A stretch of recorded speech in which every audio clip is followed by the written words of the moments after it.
watching NRATV with Bill Whittle.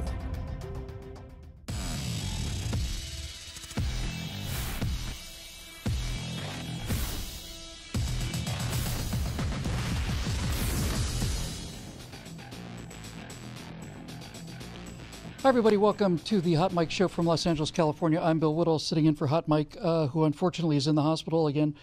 He wasn't quite sure about the difference between exfoliating and defoliating, so he left some weed killer on his face overnight, and he's not really looking very good. We hope to have him back by tomorrow.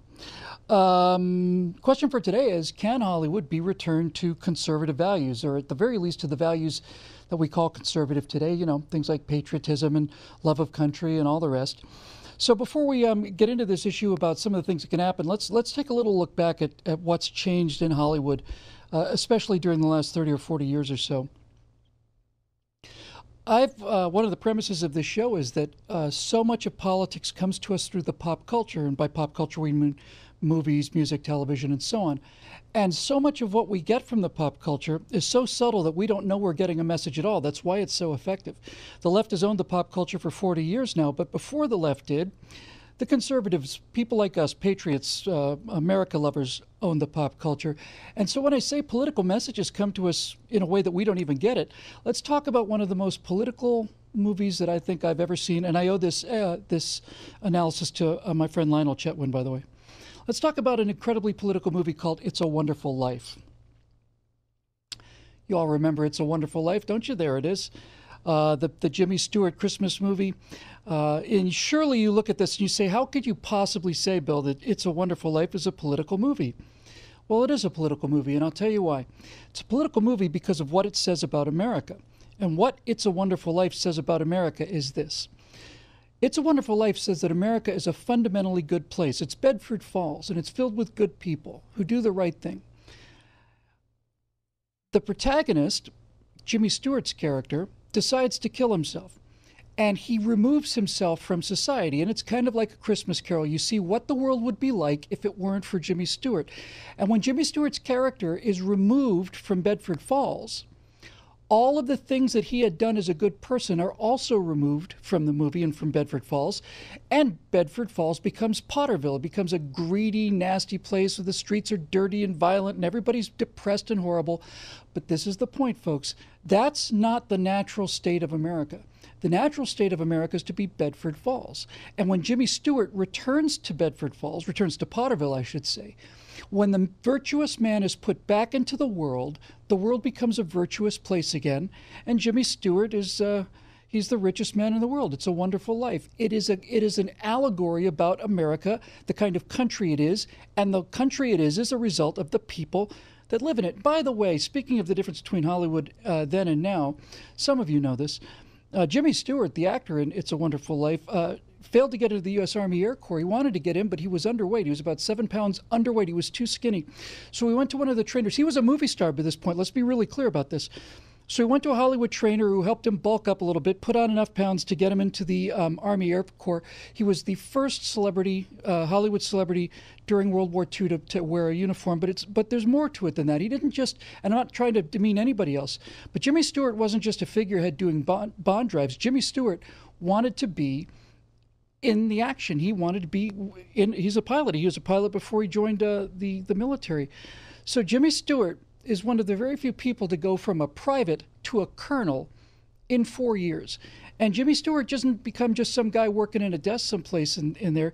He was eventually made head of the 703rd Bombardment Group. He flew combat missions over Kiel on the U-boats. He went to Ludwigshafen, so on. He became commanding officer of a bomb group. And as a matter of fact, in World War II, he flew a completely in Vietnam, he flew a completely unpublicized mission over Vietnam in a B-52 on an arc light raid. He wasn't just a pretend soldier. He was the real deal. He retired as a brigadier general in the United States Air Force. Hard to imagine George Clooney or Matt Damon or somebody like that doing those kind of things today. So that's one of the reasons we have the guests with us that we have. I just want to add one little personal story about Jimmy Stewart to tell you the difference between Hollywood then and now. When I first came to Los Angeles in 1988, the first job I had was as a temp for Enterprise Rent-A-Car, and Enterprise Rent-A-Car picks you up. So in Beverly Hills, I would go to Beverly Hills pick up clients from their homes, bring them to the rental car agency, and so on. And on my first day, on my first trip, I barely knew the city. I just arrived there. I went and picked up somebody in Beverly Hills, and as I was waiting for them to come out of the house, I looked across the street, across and down one, was a fairly tidy house. It looked exactly like that because that's the actual house. And while I was watching, a Hollywood tour bus pulled up outside this house. You can see the curtains are drawn there in the house. And as I was watching, this tour bus pulled up outside the house, and the curtains parted, and this old man came to the window, and he looked out, and he waved, and he smiled. And the person who came out to the window of his house and waved and smiled at the tour bus was Jimmy Stewart. He came to the window and waved and smiled, and he was known to do that whenever one of these tour buses would come by, and they came by quite a bit. There you go. That's what you got to see from old Hollywood back in the day. Jimmy Stewart would come and wave and say hi, and on the Tonight Show, Jimmy Stewart said, of course I do this. These people gave me this incredible life. They gave me a chance to be a movie star, all this money, this beautiful house. We don't see that kind of thing in Hollywood today because Hollywood's not the same kind of place. So what changed and how did it change? Well, It's a Wonderful Life is a story about America as a fundamentally good place. But in the 60s, we started to see the left get a hold of things, and they started making movies where America was not such a good place. Bonnie and Clyde, which is a terrific movie, by the way, absolutely fantastic film. Bonnie and Clyde with Warren Beatty and Faye Dunaway was a movie whose heroes were murderers and bank robbers, and they glamorized them. And they made the murderers and the bank robbers look, well, as you can see, glamorous and exciting and cool. They made a movie called Easy Rider. Easy Rider was a fantastically new movie. We hadn't seen anything like it, but in Easy Rider, we find that America's not a nice place at all. In Easy Rider, we find that America is in fact a dark place. It's an evil place. It's a place filled with hidden menace.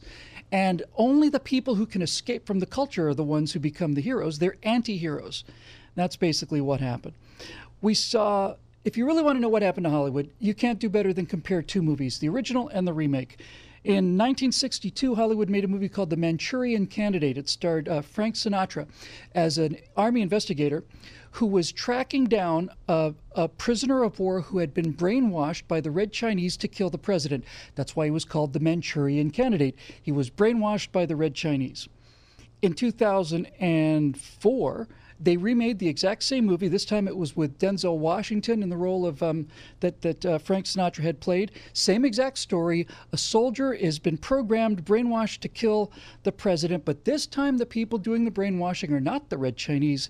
It's the Manchurian Corporation. Did you get that? It's the Manchurian Corporation. It's American businessmen who are the villains, not the Red Chinese communists. American businessmen. That's the Manchurian Candidate. Because if you're going to start a big business in the United States, you certainly want to name it Manchurian. What a reach.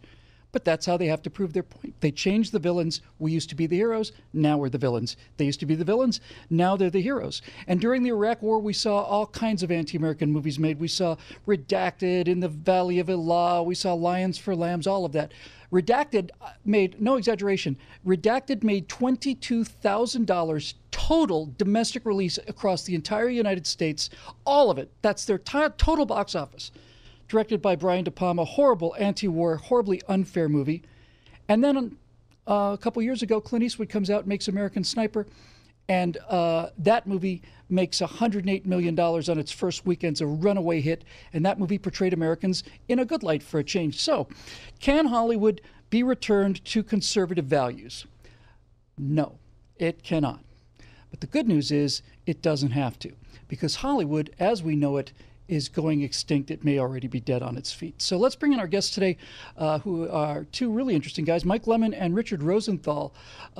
These two gentlemen are veterans. They got their own production company. They're going to start making movies, trying very hard to make a movie about the John Ringo zombie series, the Black Tide Rising series. And here are two filmmakers who are veterans who are trying to launch a full-length feature film. We thought we'd have them on our show to talk to us a little bit about the difference between Hollywood then and now and how veterans especially are portrayed in the movies. So, guys, it's great to have you with us. Mike, let's start with you. What do you think about what I just said? What do you think about the way that Hollywood treats conservatives today versus how they treated them before? Well, it's there's definitely a clear political bent to how movies are made and how they're marketed and how certain people are portrayed. One of the things that we want to get back to is we just want to tell good stories. We don't want to get into the business of you know casting heroes and villains amongst our fellow countrymen. We just want to tell a story that as many people as possible can enjoy, and that has the kind of American values that you talk about that just about everyone can appreciate. Uh, Richard, that I think what he just said is really spot on. Uh, I say this with the greatest admiration. I don't mean to be denigrating in this at all. But a number of churches have made movies, and some of them were relatively successful, like Fireproof and so on. But if you're going to reach people and change their minds, you can't give them a political message. You have to give them a great story. What is it about these Black Tide Rising stories that you like so much that made you want to make this movie and start this film business? When I was first introduced to the publisher and she sent me the books, I had been making vampire and zombie type movies, and I'd really had enough of it. And when I started reading the stories, I realized this was another apocalyptic type story again.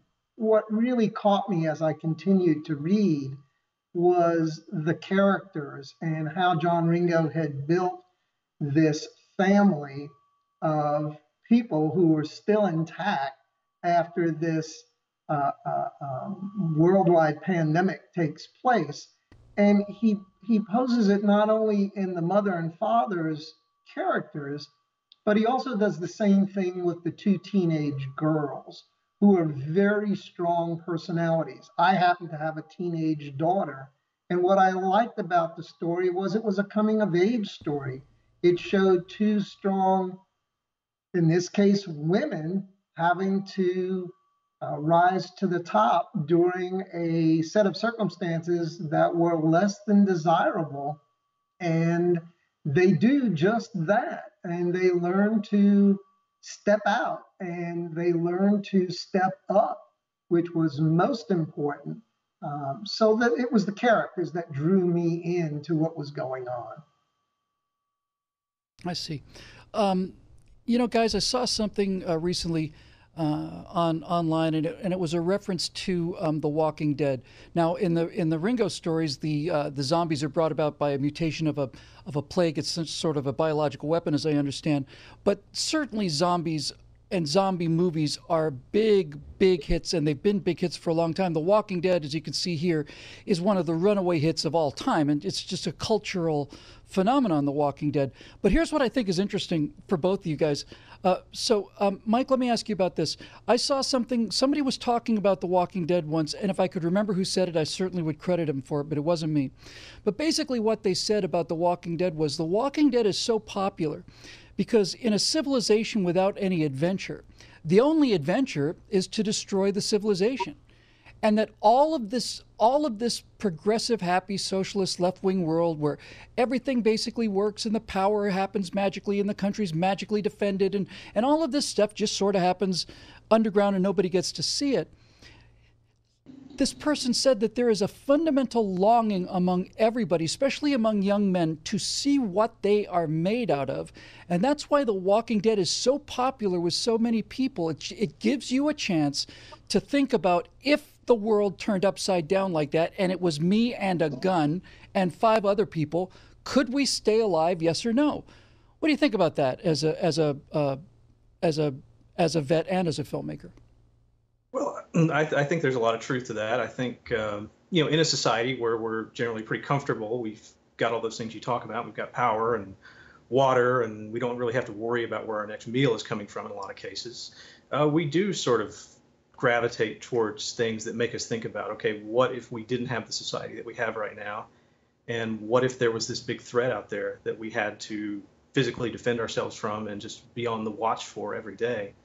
And how would each one of us handle that, and how would we survive? I think there's definitely a lot of truth to why that genre draws a lot of people in.